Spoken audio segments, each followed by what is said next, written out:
always moving in our direction. Competition's wholesome. Depends who you're competing with. Is there a problem? Why, when the show creators are thinking about great villain, your name is popping to their heads one of the first? Because I love doing what I do. I love acting. First and foremost, it's my happy spot. It's something that it's a God-given talent that I don't want to waste, and I want to be the best that I can possibly be in every character that I play, because I don't want to let audiences down. I want to always entertain the audiences. So I have this knack for being able to have this freedom to delve into all kinds of characters. But a lot of the times it's villains, and I know it's the blue eyes and that coldness that I have, which is funny. I'm so far from that in real life, but when I get to tap into it and borrow from different characters that I've met in life, or as a method actor to bring up thought processes that would get you to that spot of villainy, it's a great test of the imagination, and people know that when I do it, I give 110%. So when they asked me to play opposite Sylvester Stallone, I was so honored and humbled by the fact that they chose me. And as soon as I got there, Stallone is one of the greatest guys I've ever worked with. One of the greatest guys I've ever just hung out with. We'd sit on set and would smoke cigars and talk about life, and mostly about family. He's a huge family guy, as am I. He's got a bunch of kids. I've got 5 kids, and we both have 2 amazing, beautiful, strong wives, and they're always around us. And it was just a joy to be around someone like that for the last 3 or 4 months, and I loved being there. On the set, you weren't afraid of him, and he's a big guy, and you, as a big mafia guy, want to have nothing to do with him. You would like to destroy him. And I'm curious, how is it to build this tension on the screen with a guy who you actually like? The first scene that we had was, the first time you see me in the show, really, when we are nose to nose at a cocktail party at my home. And I'm telling you, David, I've never felt it was dead silent. It was so tense, because right out of the rehearsal, I was right in his grill. I was I'm not here to do anything but to take over. And if you get in my way, I will crush you. And that was the thought process that my character had throughout the whole show, with whomever he dealt with, whether it was with Frank Grillo, and you see me just kind of toss it, Frank would give threats. I'm like, yeah, whatever, dude. And I would kind of toss it aside. Or, Rich, when he played Ming, at one point he has an AK-47 in my face saying he's going to kill me. I'm like, oh, shove it up your backside. I could go ahead, pull the trigger. But if you don't pull the trigger, I'm going to kick your ass. And it's that freedom of playing, that fearlessness that I love tapping into, and to do it opposite Sly.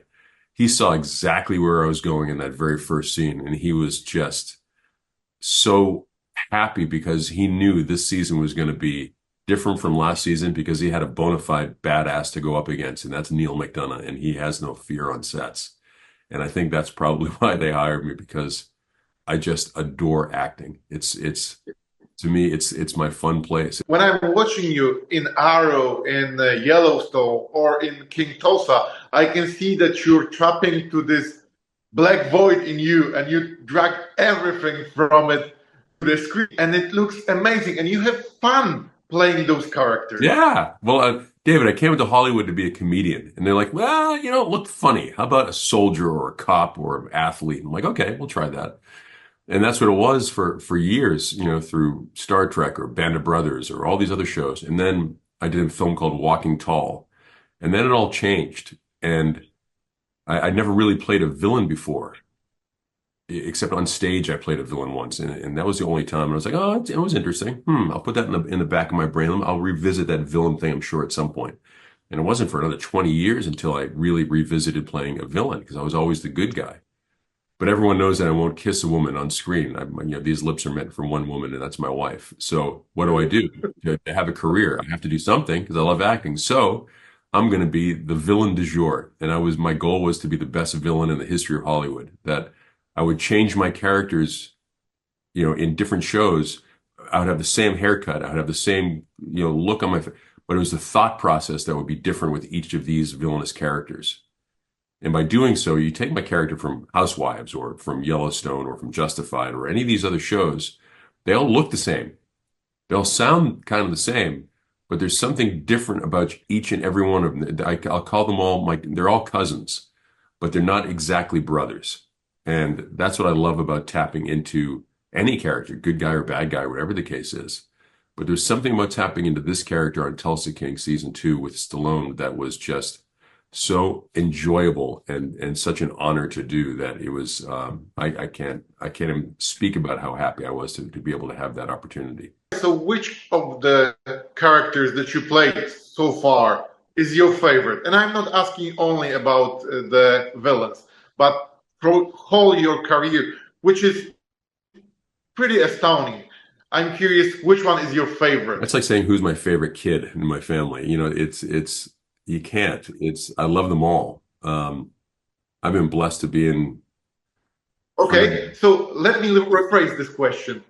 Which role was the biggest challenge for you and the one that made you a better actor? The ones that are the most challenging are the ones that the scripts aren't as great as others. It's easy to, for me, it's easy to act in Tulsa King because the scripts are so darn good.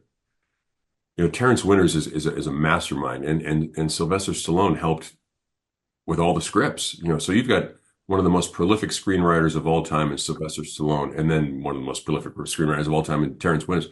The two of those guys together, it's just pure magic. So it's kind of easy to act on these because you know you're getting great dialogue.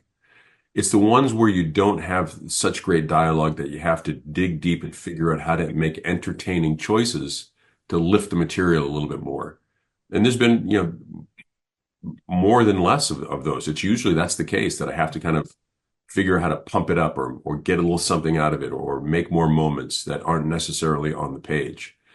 And those are the ones that I actually like the most. When it's an okay script and I turn it into a great scene, that gives me such pride and pleasure that I know I'm doing the right thing. God gave me this talent of being an actor. I'm no good at carpentry. I can barely tell a joke, but man, I can act. And that's what my wife Reve says all the time. And I just love acting. So sometimes when it's a little more difficult, it's like playing chess. When you're up against a phenomenal chess player, you kind of focus more. And it's easier to play a great game of chess. But when you're playing chess against someone who's not very good, you have to kind of manufacture things and make things up that you never would have really thought of before. And that's what it is with acting with me. With opposite Sylvester Stallone, it was the easiest acting I think I've ever had because he's so prepared and wants to win at all costs. And that's who I am. So it was a ton of fun to be opposite him for the season. That's for sure. I saw that you love to show your family on social media. You're pretty good in that. Yeah, my kids are like, Dad, we're going to use your fame and we're going to do some TikToks. And their TikToks, my gosh, you know, Morgan and Catherine, their TikToks, 5, 10, 15 million people. And my son Morgan called me yesterday and called my wife Reve and he goes, Mom, Dad, I'm getting paid money now to do TikTok. They're sending me money. I'm like, what?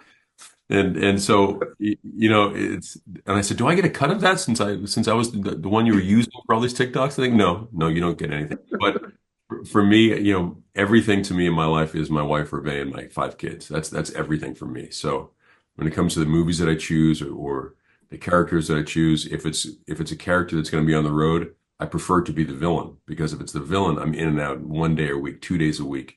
But if you're the good guy, you're in this next film that I'm doing called The Colonel. I'm in basically every shot and I'm the hero of the film. And, you know, it's going to be 8, 10 weeks of me 5 days a week on set, missing the heck out of my wife, Reve, and my kids. And that's the hard part for me. And it'll be a real test to get through that one. The older I get, the more work I get, the more people keep giving me things because I think a lot of people at my age have either quit or a lot of them just quit. So I think I work so much because there's nobody at my age left who's in shape, who has those blue eyes and that white blondish hair. And there aren't many of us out there. So like, we need a villain who looks very villainish. What's McDonough doing? You know, it's because I'm the only one that's still doing it, I think. And I'm just really lucky and fortunate and blessed to be sitting here with you, David, talking about another great show that I was part of in Tulsa King, and I'm honored to death.